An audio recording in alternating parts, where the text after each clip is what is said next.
ಮುಂದೆ ಇರಬೇಕು ಅಂತ ಆಸೆ, ನಿನ್ನ ಬಾಯ್ ಫ್ರೆಂಡ್ಗೆ ನೀನು ಹಿಂದೆ ಬಿದ್ದಿರ್ಬೇಕು ಅಂತ ಆಸೆ. ಅರ್ಥ ಮಾಡ್ಕೊಳ್ಳಂದ್ರೆ ಹೆಂಗ್ ತಾಯಿ? ಏನ್ ಮಾಡೋದು? ಬೆಳೀತಾ ಬೆಳೀತಾ ಬೆಳೀತಾ ಸಂಬಂಧಗಳು ಬದಲಾಗೋಗುತ್ತೆ. ಹಾಲಲ್ಲಿರೋ ಅಮ್ಮನಿಗೆ ಈಗೋ ಬಿಟ್ಟು ಐ ಲವ್ ಯು ಹೇಳೋಣ ರೂಮಲ್ಲಿರೋ ಮಾಡ್ತಿ ಮುನ್ಸ್ಕೊಂಡ್ಬಿಡ್ತಾಳೇನೋ ಅಂತ ಬೇಜಾರಾಗುತ್ತೆ. ಬಹಳಷ್ಟು ಜನ ತಂದೆ ತಾಯಂದ್ರೆ ಇಲ್ಲಿದ್ದಾರೆ. ಅಣ್ಣ, ಮಕ್ಕಳನ್ನ ಬೆಳೆಸಿದ್ದೀರಾ, ಅವ್ರನ್ನ ಡಾಕ್ಟರ್ ಮಾಡಿದ್ದೀರಾ, ಇಂಜಿನಿಯರ್ಸ್ ಮಾಡಿದ್ದೀರಾ, CA ಓದಿಸಿದ್ದೀರಾ. ತುಂಬಾ ಜನ ಪೇರೆಂಟ್ಸು ಕೆಲವು time struggle ಆಗ್ತಿರ್ತಾರೆ.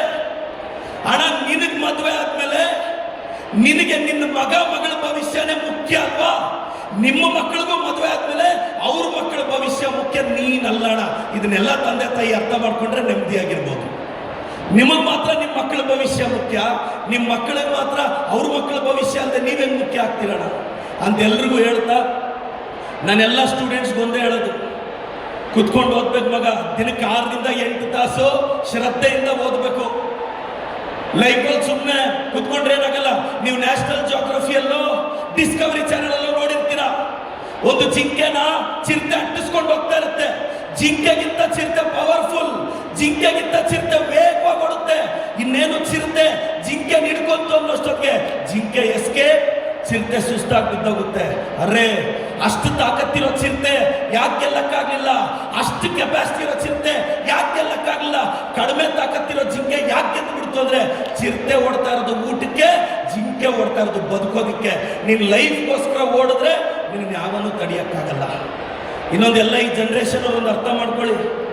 Money can't by happiness ಅಂತಾರೆ. ಈ ಕೊಟೇಶನ್ನ ದಯವಿಟ್ಟು ಡಸ್ಟ್ಬಿನ್ಗೆ ಹಾಕ್ಬಿಡಿ.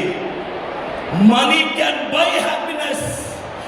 ರೋಡಲ್ಲಿ ಆಕ್ಸಿಡೆಂಟ್ ಆದ್ರೆ, ಆಕ್ಸಿಡೆಂಟ್ ಆಗಿರೋನು ಹಾಸ್ಪಿಟ್ಲಿಂದ ಡಿಸ್ಚಾರ್ಜ್ ಆಗ್ಬೇಕು ಅಂದ್ರೆ ದುಡ್ಡು ಬೇಕು ಗುರು, ದುಡ್ಡು ಬೇಕು.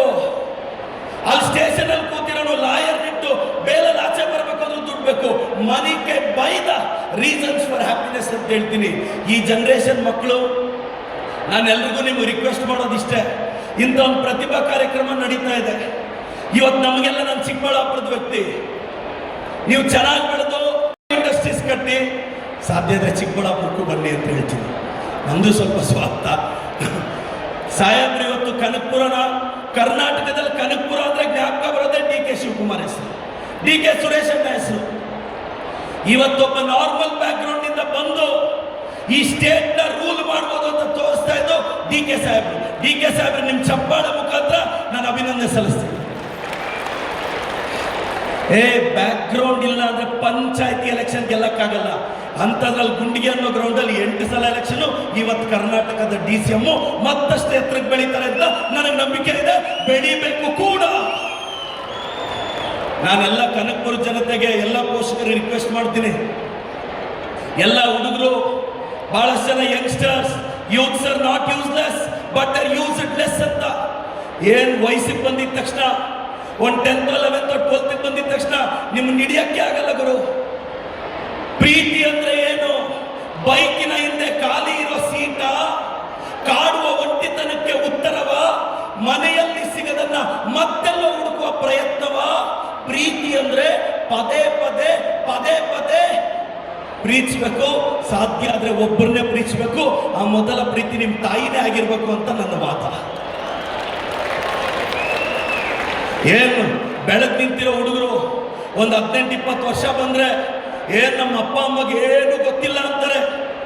ಬೆಳೆದು ನಿಂತಿರೋ ಹುಡುಗಿರು, ನಾನೆಲ್ಲ ಹುಡುಗಿರಿಗೆ ಹೇಳಕ್ ಇಷ್ಟಪಡೋದು, ನಿಮ್ಮ ತಂದೆ ತಾಯಿ ಋಣ ತೀರ್ಸೋದು ಅಂದ್ರೆ ಅವ್ರು ಹೇಳಿದ ಸ್ಕೂಲ್ ಸೇರ್ಕೊಂಡ್ರಿ, ಅವ್ರು ಹೇಳಿದ ಕಾಲೇಜ್ ಸೇರ್ಕೊಂಡ್ರಿ, ಸಾಧ್ಯ ಇದ್ರೆ ಚೌಲ್ಟ್ರಿ ಬುಕ್ ಮಾಡೋ ಆಪ್ಷನ್ ಅವ್ರಿಗೆ ಬಿಟ್ಬಿಡ್ರಮ್ಮ, ನಿಮ್ಮ ಲೈಫ್ ಚೆನ್ನಾಗಿರುತ್ತೆ. ಬಹಳಷ್ಟು ಜನ ತಂದೆ ತಾಯಿಗೆ ಚೌಲ್ಟ್ರಿ ಬುಕ್ ಮಾಡೋ ಆಪ್ಷನ್ನೇ ಕೊಡಲ್ಲ.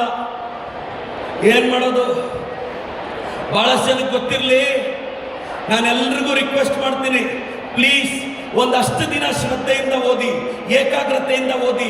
ಏಕಾಗ್ರತೆ ಯಾವತ್ತು ಲಾಂಗ್ ಡ್ರೈವ್ ಹೋಗ್ಬಾರ್ದು, ಯಾವತ್ತು ಡೆಡಿಕೇಶನ್ ನಿಮ್ಮಿಂದ ದೂರ ಸರಿಬಾರ್ದು. ಕುಂತ್ರು ನಿಂತ್ರು ನಿಂದೇ ಧ್ಯಾನ, ಜೀವಕ್ಕಿಲ್ಲ ಸಮಾಧಾನ. If you want to live greatly you should risk greatly. ಯದ್ಭಾವಂ ತದ್ಭವತಿ. ನಿನ್ನ ಮೈಂಡ್ ಸೆಟ್ ಹೆಂಗಿರುತ್ತೋ ನಿನ್ನ ಸಕ್ಸಸ್ ಹಂಗೆ ಇರುತ್ತೆ. ಇವತ್ತು ಕನಕಪುರದಲ್ಲಿ ಎವ್ರಿ ಆಲ್ಟರ್ನೇಟಿವ್ ಇಯರ್ ಈ ಕಾರ್ಯಕ್ರಮ ನಡೀತಿದೆ. ನಿಮ್ಮೂರು ಹುಡುಗ ಈ ಮಣ್ಣಿನ ಮಗ, ಈ ರಾಜಕಾರಣದ ತಿಮಿಂಗ್ಲಗಳ ಮಧ್ಯೆ ಯಾರಿಗೂ ಕೇರ್ ಮಾಡದೆ ಈಜ್ತಾ ಇರೋ ಗಂಡದೆಯ ಗಂಡು ನನ್ನ ಇನ್ಸ್ಪಿರೇಷನ್.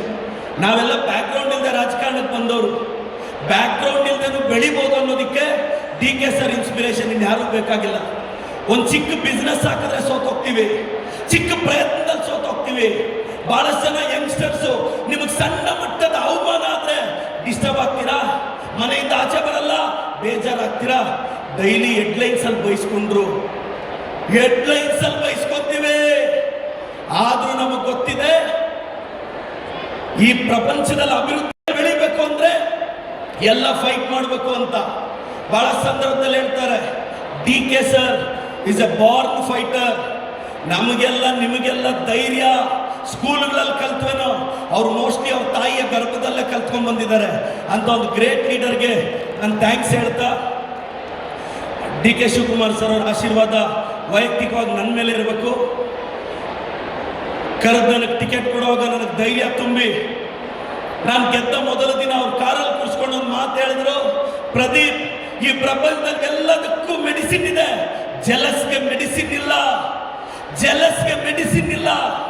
ಹೊಟ್ಟೆ ಕಿಚ್ಚು ಪಡ್ತಾರೆ ಬೆಳೆಯೋದು ನೋಡಿ ಅಂತ ಅವತ್ತು ನಾನು ನೋಟ್ ಮಾಡಿ ಇವತ್ತಿಗೂ ನೆನಪಿಸ್ಕೊಂತೀನಿ.